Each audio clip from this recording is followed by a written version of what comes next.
प्रहलाद जी कह रहे हैं, हे प्रभु, कोई कितना भी धनी हो जाए आप उस पर नहीं रीझते, कोई कितने भी श्रेष्ठ कुल में जन्म ले ले आप उसकी कुलीनता देखकर भी नहीं प्रसन्न होते, कोई कितना भी रूपवान हो, कितना भी तपस्वी हो, कितना भी विद्यावान हो, धनवान हो, बुद्धिमान हो, बलवान हो, बड़े बड़े योग करने वाला कोई परम योगी हो, आप ऐसे लोगों से संतुष्ट नहीं होते। तो आप तो प्रेम से प्रसन्न होने वाले हैं, कोई प्रेम से आपको भजता है तो आप उस पर रीझ जाते हैं। प्रहलाद जी कह रहे हैं, विप्राद्युषद गुणयुतादरविंद नाभा पादारविंद विमुखा स्वपच वरिष्ठम मन्ये तदर्पित मनोवचने हितार्थ प्राणम पुनाति सकुलम न तु भूरिमान।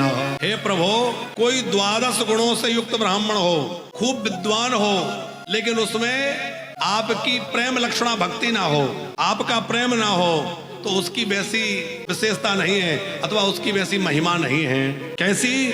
जैसी आपके पादार बिंद में निरंतर मन लगने वाला स्वपच, स्वपच माने झाड़ूदार, बोले आपके चरणों का प्रेम जिसको प्राप्त हुआ है वह स्वपच भी कृष्ण है, यदि उसमें भगवान का प्रेम है। हरिराम व्यास जी, जिनका चर्चा हम बीच बीच में करते हैं, ये ओरछा के रहने वाले थे, वो बड़े विशेष विद्वान थे, बहुत विशेष विद्वान थे भगत जी, और पूरे भारत के विद्वानों को परास्त कर दिया उन्होंने। और परास्त करते करते अच्छा, जो जिस काम में लग जाता है उसको उसका चस्का लग जाता है, उसका रस लग जाता है। इनको लोगों को पराजित करने का चस्का लग गया। सोचा कि काशी में बड़े बड़े विद्वान रहते, वहां जाऊं। काशी में गए और काशी में जाकर के घूम रहे थे कि चलो यहाँ के लोगों से शास्त्रार्थ करेंगे।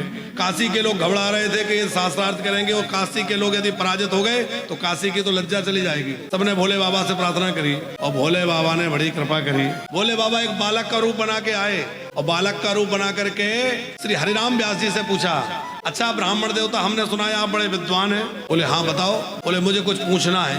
क्या पूछना है? बोले मुझे ये पूछना है कि सब विद्याओं का फल क्या है, सब विद्याओं का, सब ज्ञान का फल क्या है। ये चक्कर में पड़ गए, ये समझ गए कि ये बालक कोई साधारण नहीं है। बोले सब विद्याओं का, सब ज्ञान का फल है भगवत भजन। तो बोले फिर आप भजन में लगे? क्या आप भजन में लगे? अब व्यास जी सुन करके स्तब्ध रह गए। उस समय तक ये केवल अपनी विद्वत्ता का ही बखान करते थे, तब तक इनमें भक्ति का वैसा रस नहीं लगा था। भोले बाबा ने कुछ ऐसे मर्म वचन कहे कि उनको सुन करके इन्होंने सोच लिया कि अब मुझे अपनी विद्वत्ता का वर्णन नहीं करना है, अब विद्वत्ता का प्रदर्शन नहीं करना है, अब तो मुझे निर्मल भगवान का यश गाना है और भगवान का भजन कर। वहीं से मन में विकलता जाग गई और ओरछा चले गए।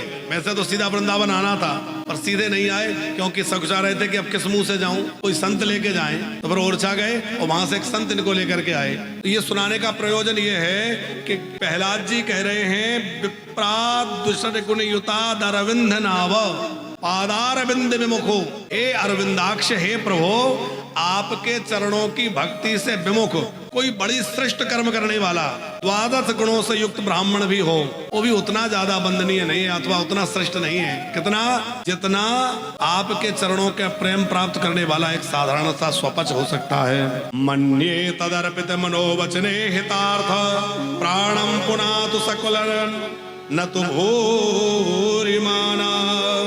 हे भगवान, मैं बारंबार आपके चरणों में प्रणाम कर रहा हूँ। बड़ी लंबी चौड़ी स्तुति प्रहलाद जी महाराज ने करी, 43 श्लोकों की स्तुति है प्रहलाद जी की। और फिर भगवान वरदान दे के वहां, भगवान जाते समय बोले वरदान मांगो। प्रहलाद जी बोले कुछ मांगना ही नहीं है। भगवान बोले ऐसा होता ही नहीं है कि मैं आऊं और कुछ दूं ना, मेरा स्वभाव है मांगना पड़ेगा। बार बार भगवान ने कहा मांगो मांगो मांगो, तो प्रहलाद जी ने क्या मांगा? यदि रासीद में कामान वरांस्तम वरदर सभा कामानां मृद संरोहम भवतस्तु वृणेवरम। यदि आपके मन में बहुत देने की इच्छा है तो मुझे ऐसा वरदान दीजिए कि मेरे अंदर से कामनाएं निकल जाएं और मेरे जीवन में कभी किसी से कुछ भी मांगने की इच्छा ही ना हो। अब ये कोई मांगना है? मेरे जीवन से सारी कामनाएं नष्ट हो जाएं, किसी से कुछ मांगने की कभी इच्छा ना हो। फिर भगवान जब जाने लगे तो प्रहलाद जी बोले, प्रभु मेरे पिताजी को क्षमा कर देना, मैं जानता हूँ उन्होंने आपका बहुत अपराध किया है, आपको बहुत उल्टा सीधा भला बुरा कहा है, पर आप तो दयालु है, क्षमा कर देना। प्रहलाद जी को गोदी में उठा लिया ठाकुर जी ने और कहा, बेटा तुझे तेरे पिता को तेरे सामने मारा तो तुझे दुख हो रहा है, मैं वचन देता हूँ कि तेरे वंश में आज के बाद किसी को नहीं मारूंगा। और तेरे पिता तो क्या, तेरे जैसा भक्त जिस कुल में जन्म ले लेता है उसकी तो 21 21 पीढ़ियां भगवत धाम को चली जाती हैं। अरे तेरे पिताजी तो क्या 21 पीढ़ियां मुक्त हो जाती हैं। 21 पीढ़ियां कौन कौन सी, कैसे गिनेंगे पंकज जी? 10 पूर्वान, 10 परान, 10 पहले की निकल गई वो, और 10 आने वाली, और एक खुद, इस तरह से 21 होता है। और कहीं कहीं ऐसी भी गणना आई है कि 7 पीढ़ियां पिताजी के कुल की, 7 पीढ़ियां माताजी के कुल की, और 7 पीढ़ियां ससुराल के कुल की भी, ऐसी भी गिनती कई जगह आई है। इस तरह से 21 पीढ़ियां भगवान के भक्त की तर जाती हैं।